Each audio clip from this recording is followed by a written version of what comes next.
మంత్రి తోట నరసింహం కమలాపురం కాన్స్టిట్యుయెన్సీలోని కడప జిల్లాలో ఓటర్లకు డబ్బులు పంచుతూ మీడియాకు అడ్డంగా దొరికారు. ఆ దృశ్యాలను ఒకసారి చూద్దాం.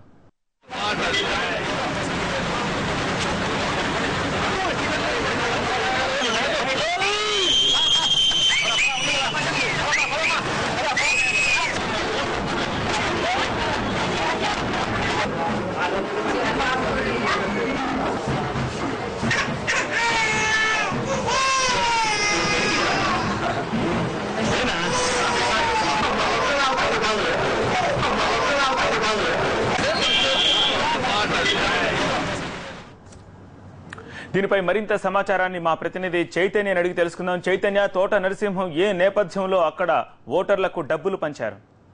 ఎలక్షన్ ప్రచారంలో భాగంగా తోట నరసింహం మంత్రి స్టాంప్స్ అండ్ రిజిస్ట్రేషన్ మంత్రిగా ఉన్న తోట నరసింహం ఈ రోజు కమలాపురం నియోజకవర్గంలో ఒక హరిజనవాడలో ప్రచారం చేస్తున్నారు. ఈ ప్రచారం నేపథ్యంలో అక్కడ కొంతమంది అక్కడ ఉన్నటువంటి స్థానికులు అక్కడే వసాల శ్రీనివాస్ అనే వ్యక్తి గత నెల 23వ తారీఖున ఆర్టీసీ బస్సు యాక్సిడెంట్ లో చనిపోయాడు.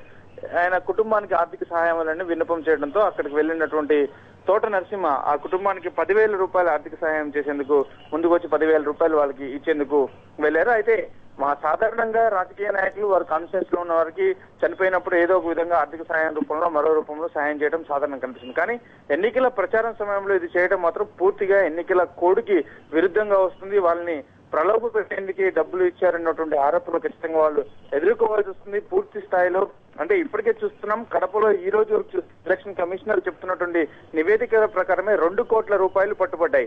దాదాపుగా 9,000 మంది మీద బైండ్ ఓవర్ కేసులు పెట్టారు. 2 కోట్ల రూపాయలు అంటే ఇప్పుడు చూస్తే ఈ కడప ఎన్నికలు ఇప్పుడో 2 crores అంటే చాలా పెద్ద హ్యూజ్ అమౌంట్ గా మనకు కనిపిస్తుంది. ఇది ఓన్లీ పట్టుబడ్డ అమౌంట్, అంతకంటే చాలా రెట్లు 100 రెట్లు ఎక్కువ డబ్బు ఒక పంపిణీ అవుతున్నటువంటి వార్తలు మనం రోజు చూస్తున్నాం. ఈ నేపథ్యంలో మంత్రి స్వయంగా 10,000 రూపాయలు ఒక కుటుంబానికి ఇవ్వడం అనేది ఖచ్చితంగా ఎన్నికల కోడ్కి విరుద్ధంగా ఉంది. వారిని ఓటింగ్ ప్రలోభ పెట్టే విధంగానే ఉందిగా భావించాల్సి వస్తుంది. రైట్ చైతన్య, మీడియా సమక్షంలోనే మీడియా అక్కడ ఉండగానే మంత్రి ఈ పని చేశారు. ఎలక్షన్ కమిషన్ కి సంబంధించిన అధికారులు గానీ పోలీసులు గానీ దీనిపై కేసు ఏమైనా నమోదు చేశారా? ఇప్పటి వరకు కేసు ఏమీ నమోదు చేయలేదు. ఇప్పుడే ఇది వెలుగులోకి వచ్చింది, TV9 ద్వారానే ఇది వెలుగులోకి వచ్చింది. ఆ మంత్రి ఈ విధంగా పంచిపెడుతున్న అంశం, దీని మీద ఖచ్చితంగా ఎలక్షన్ కమిషన్ ఈ క్లిప్పింగ్స్ తీసుకొని వారి మీద కేసు నమోదు చేసే అవకాశం, వారికి అంటే ఎక్స్ప్లెనేషన్ నోటీస్ ఖచ్చితంగా అడుగుతారు.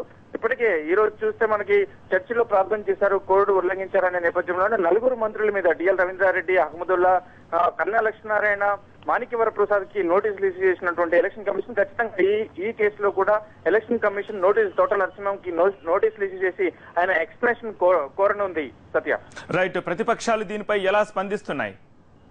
ఈ విధంగా అంటే డబ్బులు పంచిపెడుతున్నారు, మంత్రులు అధికారంగా దుర్వినియోగం చేస్తున్నారు అన్నటువంటి ఇది ఒక ప్రత్యక్ష నిదర్శనంగా వారు చెప్తున్నారు. ఇప్పటికే వైఎస్ఆర్ కాంగ్రెస్ పార్టీకి సంబంధించిన వారు కావచ్చు, టీడీపీ పార్టీకి సంబంధించిన వారు కావచ్చు, ఎలక్షన్ కమిషన్ కి రోజు కూడా మంత్రుల పర్యటనను, మంత్రులు చేస్తున్నటువంటి అధికార దుర్వినియోగం చేస్తున్నారు అనే విధంగా ఎలక్షన్ కమిషన్ కు రోజు కూడా కంప్లైంట్ చేస్తున్నారు. ఈ నేపథ్యంలో ఈ విధంగా బయటపడటం, మీడియా సమక్షంలో డబ్బులు పంచిపెడుతున్న తోట నరసింహ దృశ్యాలు దొరకడం మాత్రం ప్రతిపక్షాలకు ఖచ్చితంగా ఒక అస్త్రంగా భావిస్తాయి.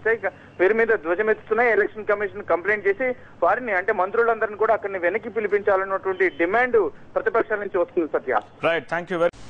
Flying to Hyderabad, Bangalore or Chennai?